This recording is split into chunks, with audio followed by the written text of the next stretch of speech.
Murphy's Steakhouse was dressed for celebration. Mahogany walls gleaming under soft amber lights, jazz murmuring from hidden speakers, waiters gliding between tables with trays of wine and seared ribeye.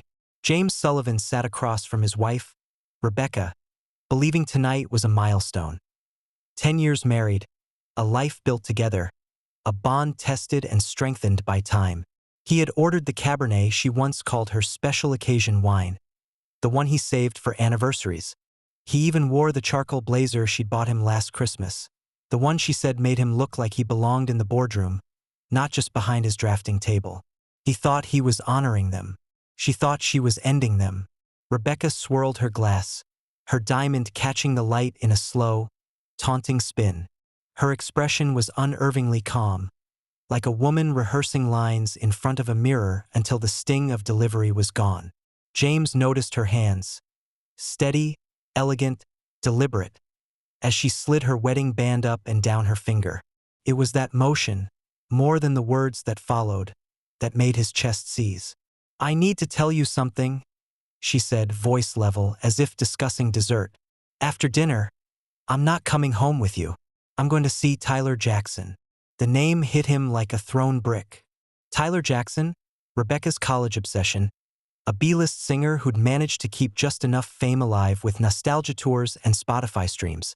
James remembered posters tacked to her dorm wall when they first met. Tyler had always been the fantasy.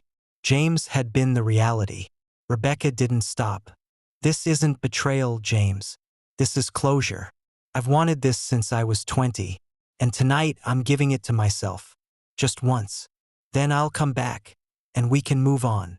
James sat frozen, gripping the stem of his glass so hard he thought it might shatter.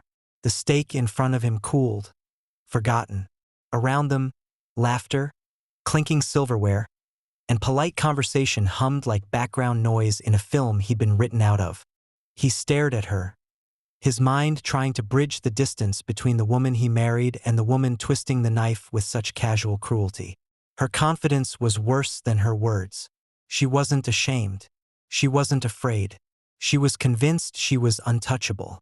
"You're telling me," James said slowly, every syllable edged with steel, "that you're leaving me, on our anniversary, to go sleep with a washed-up singer." Rebecca's lips curved into a smirk that wasn't playful, wasn't kind. "Not leaving you, just stepping away for a night. Don't be dramatic. I'm giving myself something I've earned. This isn't about you." Something inside James snapped. Not a violent outburst, but a fracture so deep it silenced him. He realized she wasn't waiting for permission, and wasn't asking for understanding. She was informing him, the way someone announces they're going out for groceries. The waiter appeared at the table, smiling, unaware of the carnage. "Another glass of Cabernet for you too?" James raised a hand, steady, controlled. "No, just the check." His voice was clipped, final. Rebecca laughed softly, almost pitying, and toyed with the ring one last time before sliding it back on. "You'll understand one day, James. Some dreams never die." He didn't answer, couldn't. Words were useless against a woman who had already decided his place in her story. Instead, he stared at the check when it came, laid down his card, and signed without looking. His silence was heavier than rage. As they left the restaurant, she walked ahead, phone buzzing with a message that lit up her face in a way James hadn't seen in years. Tyler Jackson's name glowed on the screen. She tucked it close to her chest like a secret worth more than her husband. Outside, the night air was sharp with exhaust and neon, the city alive in ways James suddenly felt dead too. Rebecca kissed his cheek, light, dismissive, like a stranger bidding farewell after small talk at a bar. "I'll see you tomorrow," she whispered, then walked away into a waiting rideshare, never once looking back. James stood on the curb, hands clenched in his pockets, the sting of her indifference sharper than any blade. 10 years together, reduced to a casual goodbye on a sidewalk. As the taillights disappeared downtown, the man who had walked into Murphy's Steakhouse believing in anniversaries realized he had been ambushed, gutted, and discarded in the span of a single dinner. But beneath the hollow shock, something darker began to burn. an ember of controlled anger, steady and cold. He wouldn't beg. He wouldn't collapse. He would remember every detail of this night, and one day he would use it. James drove north on Peachtree Street, Atlanta's skyline shrinking in his rearview mirror, neon bleeding into darkness. The steering wheel was steady under his grip, but his chest felt hollow, like someone had reached inside and scooped out the man he used to be. He didn't turn on the radio. The silence was louder than any song, and in that silence he replayed Rebecca's words, each one carving into him like cold steel. This isn't betrayal. It's closure. She had said it with the kind of indifference you use when explaining a grocery list. The woman he'd shared a bed, a mortgage, and a decade of his life with had just rewritten their vows into a footnote for her college fantasy. And the worst part wasn't the affair. It was her confidence that he would wait, that he would still be there tomorrow, orbiting her world like a planet she could return to when her star burned out. By the time he turned into their Buckhead neighborhood, his decision was already forming. He wasn't going to sit in that house like some abandoned dog waiting for scraps of affection. He pulled into the driveway and stared at the home they had built together. Brick and glass, perfect landscaping, a front porch with a swing she never used.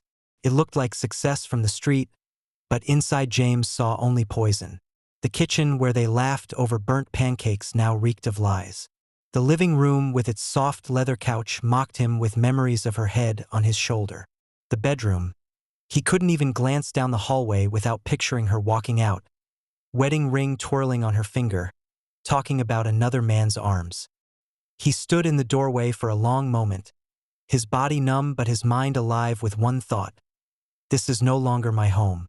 Instead of collapsing, James went upstairs, pulled out a suitcase, and began packing.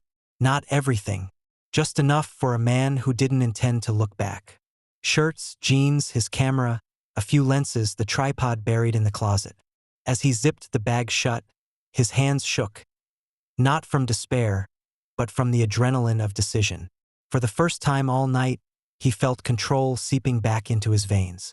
On the top shelf of the closet sat a box of his old photography gear, dusty but untouched since he'd buried his dreams for the stability Rebecca once demanded. He lifted it down, brushed the dust from the leather strap of his Nikon, and felt something stir inside him. A memory of the man he used to be before compromise, before comfort dulled him. At the desk in his study, he opened his laptop. His fingers hovered over the keys for a moment, then moved with clarity. Harrison Mitchell, Denver-based creative director, friend from his early photography days, had once told him, "If you ever want to start fresh, call me. I'll put you to work." James typed the email with a precision that surprised even him. "Harrison, I'm ready. Is the offer still open?" "James." Within 20 minutes, the reply came. "Absolutely. I'll set you up tomorrow. Apartment, contracts, everything. Get here as soon as you can." James sat back, exhaling a long breath. Denver. A city far enough to erase Rebecca's shadow, close enough that he could still feel his own blood pumping. Next, he called the airline. One-way ticket to Denver. First available tomorrow morning. His voice was calm, almost casual, as if he were booking a weekend getaway instead of detonating a marriage. By midnight, the suitcase was by the front door, the email thread printed and folded in his pocket. The house was still, yet every wall seemed to whisper Rebecca's betrayal back at him. James looked around one final time, the man she had mocked at dinner now gone. What remained was someone harder, sharper, stripped down to bone and will. When Rebecca walked back into this house tomorrow, she would expect sulking. She would expect him to be broken, waiting for explanations or apologies. Instead, she would find an absence, a void, silence louder than any fight. James turned off the lights, closed the door behind him, and carried his suitcase to the car. The driveway that once meant home now felt like a launch pad. As the engine turned over, he checked the time. 12:43 a.m. In less than 12 hours, he'd be gone. He wasn't running. He was erasing. And when she realized it, when the silence sank in, that would be the first cut of his revenge. The glow of the desk lamp was the only light in the house when James sat back down at his computer. Midnight had come and gone, and Atlanta was settling into its restless silence. But James was wide awake, running on a clarity sharper than caffeine. The man who had staggered out of Murphy's Steakhouse a few hours earlier had been gutted. The man now clicking through financial accounts was something else entirely: cold, efficient, deliberate. He started with the joint checking account. A few keystrokes, a verification text, and within minutes $37,000 slid into his personal savings. Money they had built together, yes, but money he had earned, working late nights on contracts while Rebecca indulged in wine clubs and yoga retreats.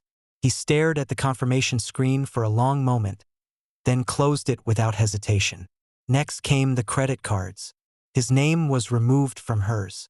Her name was removed from his. He left her with exactly what she had walked into their marriage with: herself. Upstairs, the walk-in closet yawned with emptiness as he stripped it bare of his belongings. Every shirt, every pair of boots, every suit jacket that still carried the scent of his cologne, gone. He packed with the efficiency of a soldier breaking camp, pausing only to toss Rebecca's gifts into a separate pile. The blazer from last Christmas, the watch from their 5th anniversary, the cufflinks she had insisted he wear at her boss's parties. Tokens of a life she had set on fire at a dinner table. He left them behind like evidence at a crime scene. In the study, he wiped his hard drives clean, transferring his portfolio and personal files to an external device. Years of photographs, sketches, contracts, all tucked into his suitcase. The desk drawers slammed shut one after another, the sound like gunshots in the hollow house.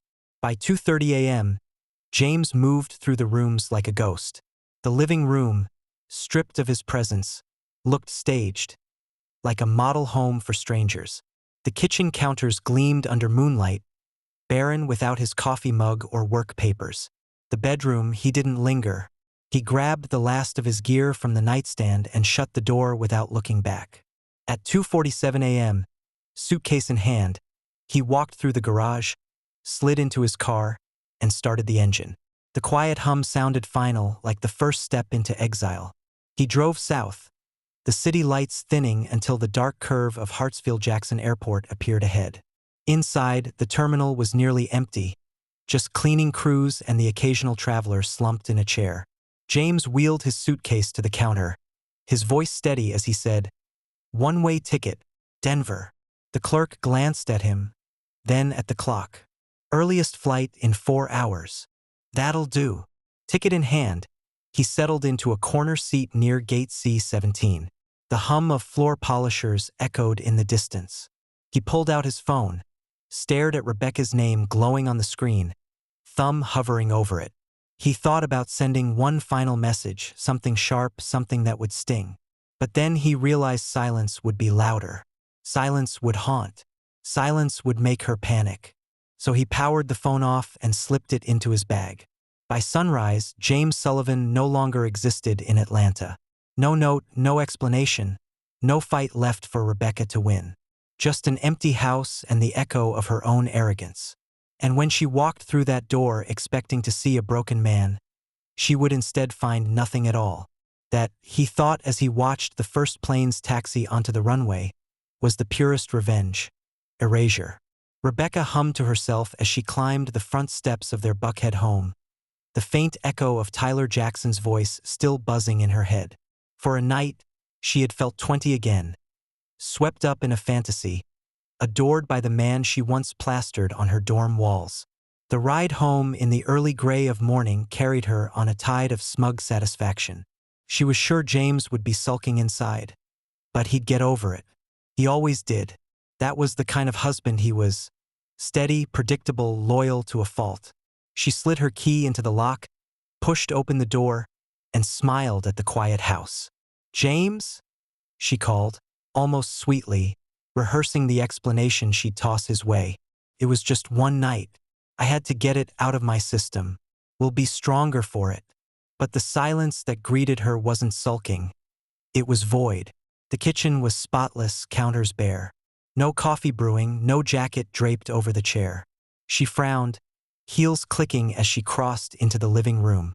The throw blanket was folded neatly, the coasters stacked in a way James never bothered with. A strange unease prickled her skin. "James?" Her voice sharpened. Upstairs, the walk-in closet hit her like a punch. His side was empty. Hangers swung slightly, as if disturbed only hours ago. The rows of shirts, the boots lined against the wall, even his shaving kit in the bathroom, gone. She spun in place, heart pounding, unable to process the sight. No, no, no, no. Her hands shook as she rushed to his desk. The drawers slid open to reveal nothing but bare wood. The laptop was gone.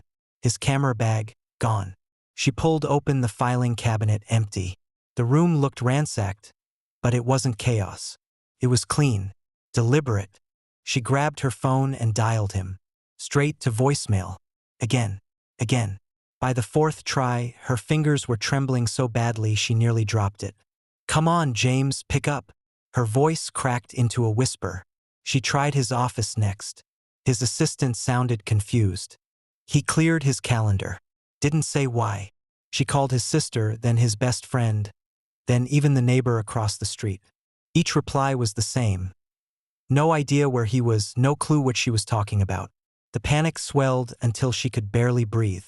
Rebecca wasn't used to being the one left behind. James had always been there, her safety net, the man she could take for granted because he never once gave her reason to doubt it. She thought she could break him and still keep him tethered. Her phone buzzed with an unknown number. Relief surged until she heard the voice on the other end. "This is First National Bank calling regarding a recent withdrawal." Her stomach dropped. "Withdrawal?" "Yes, Mrs. Sullivan. At 1:12 a.m., $37,000 was transferred from your joint account to a private savings account under Mr. Sullivan's name. Standard verification confirmed it was him." She couldn't speak. Her throat closed as the numbers rattled in her head. "Mrs. Sullivan? Did you authorize this?" She hung up without answering, chest heaving. By late morning, her panic turned into desperation. She drove to the police station, storming up to the front desk. "I need to file a missing persons report. My husband is gone. He's not answering his phone. His things are missing. He's vanished." The officer behind the glass didn't look alarmed. He took down her details, tapped at a keyboard, and finally leaned back with a sigh. "Ma'am, your husband isn't missing. He's left you. We see this sometimes. Marriage goes bad, one partner walks away clean. That's not a crime. Not something we can chase." Rebecca gripped the counter, nails digging into the laminate. "No, you don't understand. He wouldn't just leave me. He loves me. He wouldn't." But even as she said it, the words rang hollow. She saw the empty closet again, the bare desk, the silence of the house. And for the first time since Murphy's Steakhouse, Rebecca realized she wasn't the one in control. James hadn't shouted. He hadn't begged. He hadn't given her the fight she expected to win. He had done something far worse. He had disappeared, erasing himself so completely that she couldn't even follow. Rebecca staggered back to her car, hands shaking as she fumbled with the keys. For the first time in their marriage, she was the one left alone, staring into the void James left behind. And that silence was louder than any words he could have spoken. The air in Denver was thin, sharp, and honest in a way Atlanta never had been. When James stepped off the plane, suitcase in hand, there was no ache of regret, no hesitation about what he had left behind, only a steady hum in his chest, a mix of exhaustion and anticipation. For the first time in years, he was moving toward something instead of being chained to someone. Harrison Mitchell met him at the terminal, tall and broad-shouldered, the same friend who had once pushed James to chase his photography full-time. "Hell?" Harrison said, gripping his hand hard. "I didn't think you'd ever take me up on that offer." James gave a thin smile. "Took a while, but I'm here now." Within hours, Harrison had him set up in a modest apartment near downtown. Sparse, functional, 4 walls and a place to sleep. James didn't care. He wasn't looking for comfort. He was looking for a battlefield where he could strip himself down and build again. The first weeks blurred into a grind of long days and longer nights. Harrison threw him straight into projects, real estate firms, architecture magazines, construction portfolios. James rose before dawn, camera in hand, climbing scaffolding or lying flat on sidewalks to capture the perfect shot of steel, glass, and shadow. Each frame felt like rediscovery, a reminder that his eye for detail hadn't died. It had just been buried beneath years of compromise. When he wasn't shooting, he was learning. Business classes at the community college. Online courses in editing software. Nights spent poring over books about design and marketing. The hours bled together until fatigue wrapped around him like chains. But every morning he woke hungry. Anger was no longer just fuel, it was discipline. His body changed too. The gym in the basement of his building became another battlefield. At first his muscles screamed, soft from years of suburban comfort. But he pushed harder, day after day, until the softness burned away. 10 pounds shed, then 15. His jaw sharpened, his back straightened. When he caught his reflection in the mirror, he didn't see the pliant husband Rebecca had left at Murphy's Steakhouse. He saw a man reclaiming himself, one bead of sweat at a time. One night, after another 12-hour shoot, James sat on his apartment balcony overlooking the city. The Nikon rested on his lap, memory card heavy with images of glass towers lit against the Rockies. He thought about Rebecca for the first time in weeks. Not with longing, not even with hate, just clarity. She had spent their anniversary chasing a fantasy. He was spending every waking hour building a reality she never believed he was capable of. The thought didn't make him smile. It made him sharper, because success wasn't about proving her wrong. It was about proving himself right. Harrison noticed the shift. Over bourbon one evening, he leaned back and studied James. You know, man, when you first showed up, you looked like somebody had carved the heart right out of you. Now, you look dangerous, like you finally remembered what you're capable of. James lifted his glass, the bourbon catching the light. I didn't remember, Harrison. I rebuilt it, piece by piece. They clinked glasses, the sound ringing like steel on steel. By the end of the third month, James was running on momentum. His name started circling in Denver's architectural circles. Firms remembered his shots. Editors started calling. He wasn't just working, he was climbing. And each step higher was another brick in the wall separating him from the man Rebecca thought she could discard. The man she had mocked over dinner was gone. In his place was someone leaner, hungrier, forged by betrayal into something she could never control again. And James knew this was only the beginning. 6 months later, James Sullivan was no longer just another photographer grinding away on other people's projects. He was the man behind Summit Architectural Photography, a company he had built from a laptop, a Nikon, and sheer willpower. The name came to him one dawn while hiking a ridge west of Denver, camera strapped across his back. As the sun broke over the Rockies, painting glass towers in gold, he realized he wasn't just taking pictures anymore. He was climbing out of betrayal, out of complacency, toward something higher. Summit wasn't just a brand. It was a declaration. His first independent contract came from a mid-tier construction firm wanting glossy shots of their new high-rise. The payout? More than he'd made in a year at his old job in Atlanta. James shot every angle, crane-top perspectives at dawn, long exposures at midnight, reflections caught in puddles after rain. The firm was floored. They doubled his rate for the next project without hesitation. Word spread fast. Magazines picked up his work, running full-page spreads that credited Summit Architectural Photography in bold print. Developers called, architects called, even city planners wanted him. His inbox filled with contracts, and his bank account swelled. The recognition was intoxicating, but James didn't let it soften him. Success wasn't a couch to collapse onto. It was fuel to push harder. He still rose before dawn, still worked 18-hour days, still hit the gym like a man training for battle. Every invoice paid, every magazine feature, every handshake at a gala was another nail sealing the coffin of the man Rebecca had left behind. He noticed the shift in how people treated him. No longer the quiet guy with the camera. Now, when he walked into a boardroom, executives leaned forward. They shook his hand like they were meeting a man who had carved something out of the earth with his bare hands. They were right. At night, James would sit on his balcony, bourbon in one hand, laptop open with contracts in the other. The Denver skyline glowed, alive with the buildings he'd captured through his lens. He thought of Atlanta less and less. Rebecca's face became a blur in his memory, her voice just background noise from another life. What mattered was this: he had built something no betrayal could take away.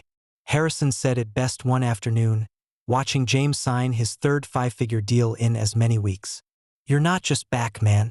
You're bigger than you ever were. You didn't survive her. You outgrew her." James gave a short nod, eyes still on the contract. Exactly. By the one-year mark, Summit Architectural Photography wasn't just a company. It was a force. The logo appeared on magazine covers, conference banners, and industry websites. His reputation was no longer tied to Atlanta, no longer tied to a failed marriage. It was his, earned in sweat and silence. And though he never admitted it out loud, James knew the truth. Every shot, every deal, every climb higher was built on the foundation of Rebecca's betrayal. She had handed him the hammer when she walked out of Murphy's Steakhouse. He had built the rest. The lecture hall at the University of Colorado buzzed with the kind of quiet intensity James had come to love. Students scribbling notes, professors gesturing toward slides, the hum of ideas filling the air. He wasn't there for the lecture. He'd been invited to photograph the architecture of the geology building, a new project Harrison's firm had helped design. But that's where he first saw Sarah Mitchell. She wasn't like Rebecca, flashy, performative, always seeking the spotlight. Sarah was grounded. Her hair was tied back, glasses perched on her nose as she spoke with the kind of authority that came from mastery, not ego. She was a geology professor, explaining plate tectonics with a passion that made rocks sound like poetry. James raised his camera, intending to frame the vaulted ceiling beams, but found himself focusing on her instead, caught in the rare honesty of someone doing exactly what they were meant to do. Afterward, Harrison introduced them. "James, this is my sister, Sarah. Sarah, this is the guy who's making half the firms in Denver look better than they deserve." Her handshake was firm, her smile curious. "So you're the photographer I keep hearing about." James met her eyes and, for the first time since Atlanta, felt something shift. Not longing, not nostalgia, possibility. Their conversations began casually, emails about campus buildings, coffee breaks after shoots. But they grew deeper, stretching into late-night calls about ambition, failure, resilience. Sarah didn't coddle him. She challenged him, asked why he chose certain shots, pushed him to see beyond lines and light. Where Rebecca had clipped his wings, Sarah seemed determined to sharpen them. Months passed, and their connection became undeniable. With Sarah, there was no performance, no manipulation, no need to beg for space in his own marriage. There was only partnership, two people climbing their own summits side by side. On the one-year mark of his disappearance from Atlanta, James sat at his desk in Denver, a thick manila envelope in front of him.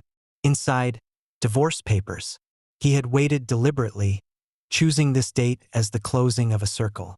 Rebecca had ambushed him on their anniversary. Now, on that same night, he would return the favor. He didn't write a note, didn't write a speech. He didn't need to. The FedEx package said everything. Rebecca received it 2 days later in Atlanta, her hands trembling as she tore it open. Inside, she found the signature that cut her loose, the severing of a bond she thought she could toy with forever. No apology, no emotion, just James' clean break. Her calls came within hours. First to his old number, still disconnected. Then emails, desperate, rambling. He never read them. The man who might have needed her closure was gone. Back in Denver, James and Sarah walked through the city at dusk, the skyline lit with the buildings he had captured. Sarah slipped her arm through his, glancing up at him. "Do you ever think about going back?" she asked. James shook his head, jaw set. "No, that life's dead. And so is the man who lived it." She studied him for a long moment, then nodded. "Good, because the man standing next to me now, I like him better." He allowed himself a rare smile, the kind that wasn't bitter or fueled by anger, but grounded in truth. With Sarah, he wasn't rebuilding what he'd lost. He was building something entirely new. The chapter with Rebecca had ended not in shouting, not in forgiveness, but in silence sealed by legal ink. And in that silence, James found something he hadn't expected: peace. The Omni Hotel in downtown Atlanta glittered that night with the kind of wealth and polish that Rebecca used to crave. Crystal chandeliers threw light across champagne flutes and tailored tuxedos, while the city's architecture elite mingled in practiced conversations about contracts, skylines, and legacies. Rebecca walked in on the arm of her new boyfriend, a financial consultant who thought attending galas made him part of the city's power circle. She had convinced herself that she'd rebuilt, that the cracks James left behind were patched with designer dresses and a man who adored her beauty if not her soul. But as she sipped her wine and adjusted her diamond bracelet, she still felt the phantom ache of something missing, something she had once owned and discarded. The MC's voice rose above the murmur. Ladies and gentlemen, please welcome tonight's keynote speaker, a man whose vision has reshaped the way we see our cities, whose work now defines the cutting edge of architectural photography, James Sullivan. The glass slipped from Rebecca's hand and shattered against the floor. She turned, heart pounding, as applause filled the ballroom. Onto the stage walked a man she recognized but could not claim. James, taller somehow, leaner, his posture radiating control. He wore a tailored suit that cut sharp lines across his frame, his hair streaked with maturity that made him look even more commanding. When he gripped the podium, his hands were steady, his gaze sweeping the crowd like he owned it. Rebecca couldn't breathe. James spoke with calm authority, his voice carrying over the room. 3 years ago, I was a man defined by comfort, by safety, by the illusion that stability was strength. But betrayal has a way of stripping you down to your bones. And when you're standing in the ashes, you have two choices: stay broken or rebuild stronger. I chose to rebuild. The audience leaned in, rapt. His words weren't dramatic. They were measured, steady, sharpened by truth. He spoke about discipline, about rediscovering passion, about how loss can be fuel if you know how to burn it. His slides flashed images of towers, bridges, skylines, his work now featured in global publications. But Rebecca barely heard the content. All she could hear was the silence between them, the space carved by 3 years of absence. She had walked out of Murphy's Steakhouse that night believing James would always orbit her. Now, she sat in the back of a ballroom, realizing he had built an entire universe where she no longer existed. At one point, his eyes swept the crowd. For a heartbeat, they passed over her. No flicker of recognition, no pause, no hint that he once shared a life with her. She was nothing more than another face in the audience. Rebecca's nails dug into her palm. The man on that stage wasn't hers anymore. He wasn't anyone's possession. He was untouchable. When James finished, the applause was thunderous, the kind that lingers. He stepped off the stage into the glow of admiration, surrounded instantly by architects, investors, editors eager to shake his hand. Rebecca sat frozen, wine staining the carpet at her feet, the weight of her choice pressing down like an iron shroud. The man she had thrown away for a fantasy had returned. Not to beg, not to rage, but to stand beyond her reach, a ghost she could see but never touch again. The cool night air outside the Omni Hotel was thick with the hum of traffic and laughter from gala guests spilling into waiting cars. James stepped out with Sarah on his arm, her presence steady, her smile proud. The valet pulled up in his Tesla, its headlights cutting across the pavement. That's when Rebecca appeared. She pushed past the crowd, heels clicking hard against the stone. Her face was pale, her eyes wide. Not with triumph this time, but with desperation. "James!" she called, her voice cracking through the night. He turned slowly, his expression calm, unreadable. Sarah's hand remained on his arm, her quiet strength anchoring him. Rebecca stopped a few feet away, chest rising and falling like she'd sprinted. "Please, just hear me out. I made a mistake. I didn't know what I had until it was gone. You can't just erase 10 years like they were nothing." James studied her, silent long enough that the night itself seemed to wait. Finally, his voice cut through, low and steady. "The man who needed your apology died the night you walked out of Murphy's Steakhouse. Her eyes brimmed with tears. "I thought you'd forgive me. I thought you'd always be there, no matter what. You were my husband, my partner. I never believed you'd really leave." James stepped closer, his words measured like hammer strikes. "No, you didn't believe I was strong enough to leave. You thought you could burn me down and I'd still be standing in the ashes, waiting for you to come back. You were wrong." Rebecca reached out, hand trembling, but he didn't move. He didn't flinch. Sarah shifted, and James turned slightly toward her, his voice softening in a way Rebecca hadn't heard in years. "Rebecca, this is Sarah, my fiancée, my business partner, the woman who sees me, not the man she can use, but the man I am."